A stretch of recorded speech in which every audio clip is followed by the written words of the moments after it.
নমস্কাৰ বন্ধুসকল, আপোনালোকে চাই আছে আছামিজ হেল্থ টিপছ ইউটিউব চেনেলটো। মই আজি আপোনালোকক জনাম বয়স অনুসৰি আপোনালোকে এক দিনত কিমান পানী খাব লাগে। ভিডিঅ'টো চাই ভাল লাগিলে এটা লাইক আৰু এনে ধৰণৰ ভিডিঅ'সমূহ পাবলৈ চেনেলটো ছাবস্ক্ৰাইব কৰিব।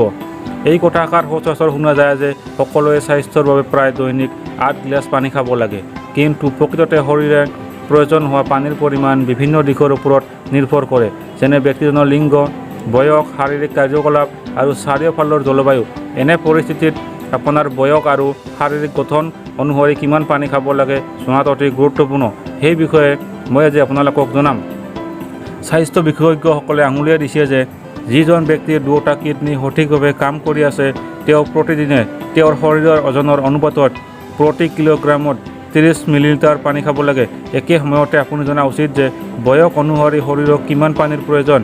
প্ৰায় মানুহে বয়স বাঢ়ি অহাৰ লগে লগে খোৱা পানীৰ পৰিমাণ হ্ৰাস কৰে, কিন্তু প্ৰকৃততে তেওঁলোকে এটা নিৰ্দিষ্ট পৰিমাণৰ পানী খোৱাটো শৰীৰৰ বাবে অতি গুৰুত্বপূৰ্ণ। গতিকে 1 বছৰৰ পৰা 60 বছৰ বয়সৰ এজন ব্যক্তিয়ে সুস্বাস্থ্যৰ বাবে কিমান পানী খাব লাগে জানো আহক।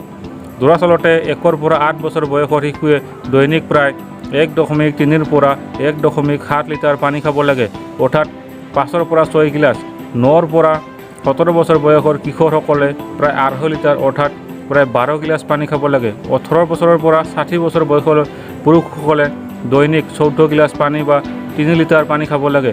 আনহাতে এগৰাকী প্ৰাপ্তবয়স্ক মহিলাই দৈনিক প্ৰায় 2.2 লিটাৰ পানী বা প্ৰায় 10 গিলাচ পানী খাব লাগে। বয়সৰ উপৰিও শাৰীৰিক কাৰ্যকলাপে শৰীৰৰ বাবে প্ৰয়োজনীয় পানীৰ পৰিমাণ নিৰ্ধাৰণ কৰে। উদাহৰণস্বৰূপে, যদি আপুনি নিয়মীয়াকৈ ব্যায়াম কৰে, আপোনাৰ শৰীৰে ঘাম হিচাপে নিশ্চিতভাৱে অধিক পানী এৰি দিব। গতিকে আপুনি ইয়াক পূৰাবলৈ আপুনি অধিক পানী খোৱা উচিত। ইয়াৰ বাবে আপুনি আধা ঘণ্টা ব্যায়াম কৰাৰ পিছত 1 বা 2 গিলাচ পানী খাব লাগে। আনহাতে যদি আপুনি দীঘলীয়া সময়ৰ বাবে বা গৰম পৰিৱেশত ব্যায়াম কৰে, তেন্তে কমেও 3 গিলাচ অতিৰিক্ত পানী খাব লাগে। দৰাচলতে শৰীৰৰ বাবে পানীৰ প্ৰয়োজনীয়তা আপোনাৰ পৰিৱেশৰ ওপৰত নিৰ্ভৰ কৰে, কিয়নো গৰম বতৰত ঘাম ওলোৱাৰ ফলত আপোনাৰ শৰীৰৰ বেছিভাগ পানী ওলাই যায়।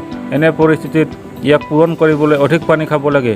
একে সময়তে অধিক উচ্চতাত বাস কৰা লোকসকলেও স্বাভাৱিকতকৈ অধিক পানী খাব লাগে, কিয়নো অক্সিজেনৰ অভাৱৰ ফলত দ্ৰুত উশাহ লয়, যাৰ ফলত সেই সময়ত অধিক আৰ্দ্ৰতা হ্ৰাস হয়। এই ক্ষেত্ৰত শৰীৰক অধিক পানীৰ প্ৰয়োজন হয়।